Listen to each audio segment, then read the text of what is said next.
সারা দেশে অনির্দিষ্টকালের অ্যাম্বুলেন্স ধর্মঘট প্রত্যাহার করেছে অ্যাম্বুলেন্স মালিক কল্যাণ সমিতি।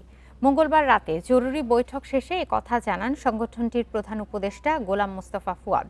এর আগে ৫ দফা দাবিতে আজ থেকে সারা দেশে অনির্দিষ্টকালের অ্যাম্বুলেন্স ধর্মঘটের ঘোষণা দিয়েছিল সমিতি। পরে ন্যাম ভবনে জাতীয়তাবাদী শ্রমিক দলের প্রধান সমন্বয়ক ও সংসদ সদস্য শামসুর রহমান শিমুল বিশ্বাসের নেতৃত্বে অ্যাম্বুলেন্স মালিক সমিতি সহ বিভিন্ন দপ্তরের কর্মকর্তাদের নিয়ে বৈঠক ডাকা হয়। এ সময় শিমুল বিশ্বাস বলেন, ১ মাসের মধ্যে অ্যাম্বুলেন্স মালিক কল্যাণ সমিতির ৫ দফা দাবির বিষয়ে সিদ্ধান্ত নেওয়া হবে।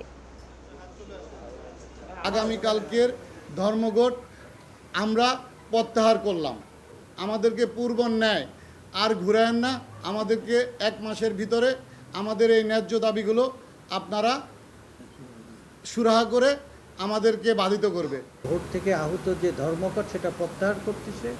আর সরকারের পক্ষ হয়ে আমরা সরকারি কনসার্ন মিলে আগামী ১ মাসের মধ্যে এদের যৌক্তিক দাবিগুলো বৈঠক করে আলাপ আলোচনা করে একটা নিষ্পত্তির জন্য ওনারা একমত।